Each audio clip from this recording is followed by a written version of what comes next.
ഇന്നൊരു സ്പോഞ്ച് പോലത്തെ ഒരു അപ്പത്തിൻ്റെ റെസിപ്പി ആയാലോ. ഒരു കുഞ്ഞി ഷേപ്പിലുള്ള ഒരു റൗണ്ട് ഷേപ്പിലുള്ള ഒരു സ്പോഞ്ചി ആയിട്ടുള്ള ഒരു അപ്പത്തിൻ്റെ റെസിപ്പിയാണ്. അപ്പം നമുക്കിത് എങ്ങനെ എടുക്കുന്ന നോക്കാം. പെട്ടെന്ന് തന്നെ ഉണ്ടാക്കിയെടുക്കാം. കൂടുതൽ നേരം ഒന്നും വെയിറ്റ് ചെയ്യേണ്ട ആവശ്യമില്ല. നമ്മുടെ കറിയുടെ കൂടെ ആയാലും വെറുതെ ആയാലൊക്കെ ഇത് കഴിക്കാം കേട്ടോ. അപ്പോൾ നമുക്ക് ഈ റെസിപ്പി ഉണ്ടാക്കിയെടുക്കുന്നതിന് വേണ്ടിയിട്ട് ഞാൻ തലേന്ന് തന്നെ ഓവർനൈറ്റ് ഒരു 1.5 കപ്പ് പച്ചരി വെള്ളത്തിലിട്ട് കുതിർത്ത് നന്നായിട്ട് കഴുകി വൃത്തിയാക്കി എടുത്തിട്ടുണ്ട്. ഇനി നമുക്കതിൻ്റെ വെള്ളം ഒന്ന് ഊറ്റിയെടുക്കണം. വെള്ളം നന്നായിട്ട് ഊറ്റിയെടുത്തതിന് ശേഷം അതിലേക്ക് 1 ടീസ്പൂണ് ഇൻസ്റ്റൻറ്റ് ഈസ്റ്റ് ചേർത്ത് കൊടുക്കുക. നല്ല ഫ്രഷ് ഈസ്റ്റ് ആയിരിക്കണം, പഴയതാവരുത് കേട്ടോ. പിന്നെ ഒരു ഇച്ചിരി പഞ്ചസാര, അതായത് 1 ടേബിൾ സ്പൂണ് പഞ്ചസാര ഇട്ട് കൊടുക്കുക. ആവശ്യത്തിന് ഉപ്പും കൂടെ ചേർത്ത് കൊടുക്കുക കേട്ടോ. അപ്പം അതും കൂടെ ചേർത്ത് കൊടുക്കുക. പിന്നെ അതിലേക്ക് 1 കപ്പ് ചോറുണ്ടല്ലോ അതിട്ട് കൊടുക്കുക. അതിനൊപ്പം തന്നെ 1 കപ്പ് തേങ്ങ ചിരവിയതും കൂടി ചേർത്ത് കൊടുക്കുക കേട്ടോ. ചോറൊന്നും കൂടി പോകരുത്. 1.5 കപ്പ് അരിക്കാണ് ഞാനിപ്പോൾ 1 കപ്പ് ചോറെടുത്തേക്കുന്നത്. 1 കപ്പ് തേങ്ങ ചിരവിയതും കൂടി ഇട്ട് കൊടുത്തതിന് ശേഷം നമുക്കിത് എല്ലാം കൂടെ ഒന്ന് നന്നായിട്ട് മിക്സ് ചെയ്തതിന് ശേഷം ഓരോരോ പോർഷനായിട്ട് മിക്സിയിലിട്ട് നന്നായിട്ട് ഫൈനായിട്ട് അരച്ചെടുക്കാം കേട്ടോ.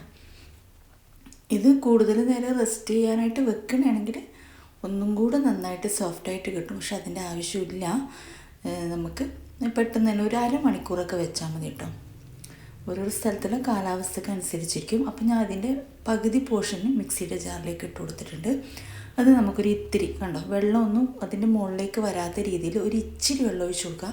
എന്നിട്ട് നല്ല കട്ടിക്ക് തന്നെ നല്ല ഫൈനായിട്ട് അരച്ചെടുക്കുക കേട്ടോ. ഇപ്പം ഞാനിവിടെ അരച്ചെടുത്തിട്ടുണ്ട്. ഇതൊന്ന് പാത്രത്തിലേക്ക് മാറ്റാം. അതുപോലെ തന്നെ രണ്ടാമത്തെ പോർഷനും അരച്ചെടുക്കാം. അതും പാത്രത്തിലേക്ക് മാറ്റിയതിന് ശേഷം നന്നായിട്ട് ടീസ്പൂൺ വെച്ചിട്ടോ കൈ വെച്ചിട്ടോ നന്നായിട്ടൊന്ന് ഇളക്കി കൊടുക്കാം കേട്ടോ. നമ്മളിതിൽ ഈസ്റ്റൊക്കെ ചേർത്തിട്ടുള്ളതാണ്. അപ്പോൾ നന്നായിട്ടൊന്ന് പെട്ടെന്ന് പൊളിച്ച്, ഈ ചൂട് സമയമൊക്കെ ആണെങ്കിൽ പെട്ടെന്ന് പൊളിച്ച് വരും കേട്ടോ.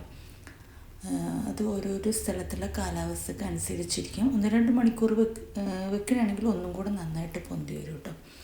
ഞാനിവിടെ ടീസ്പൂൺ വെച്ചിട്ട് നന്നായിട്ട് ഇളക്കി കൊടുക്കുന്നുണ്ട്. എന്നിട്ട് നമുക്കൊരു അരമണിക്കൂർ ഇരിക്കട്ടെ, ഒരു ഇത്തിരി നേരം ഇരിക്കട്ടെ കേട്ടോ. അപ്പോൾ തന്നെ ഇതിൻ്റെ ഒരു അത്യാവശ്യം ഒരു ഇച്ചിരി മാറ്റമൊക്കെ വന്നു തുടങ്ങും. ഒരു 2 മണിക്കൂറൊക്കെ വെക്കണമെങ്കിൽ നന്നായിട്ട് പൊന്തി വരും കേട്ടോ. നമുക്ക് അത്രയും പൊന്തി വരണ്ട. ഇതിപ്പോൾ ഒരു അരമണിക്കൂർ കഴിഞ്ഞതിന് ശേഷം നമുക്കിതൊന്ന് ഓപ്പൺ ചെയ്ത് നോക്കാം.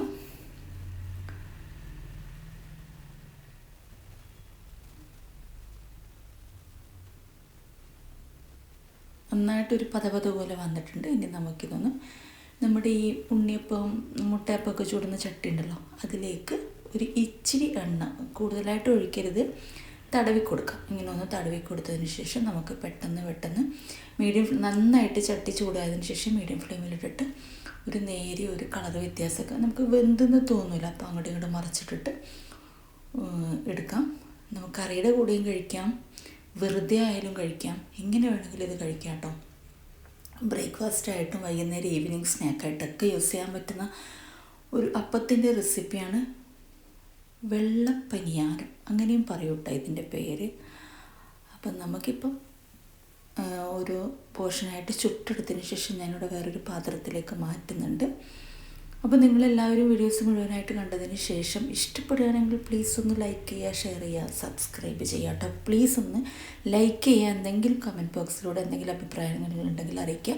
ഞാനിപ്പോൾ ഒന്ന് ജസ്റ്റ് ഒന്നിങ്ങനെ സ്പോഞ്ച് പോലെ എത്രമാത്രം സോഫ്റ്റാണെന്നുള്ളത് കാണിച്ചു തരാം കണ്ടോ. അപ്പോൾ ട്രൈ ചെയ്ത് നോക്കിയിട്ട് ഫീഡ്ബാക്ക് അറിയിക്കാൻ മറക്കരുത്. ചാനൽ സപ്പോർട്ട് ചെയ്യാനും മറക്കരുത്. Okay, thank you for watching my video. Thank you.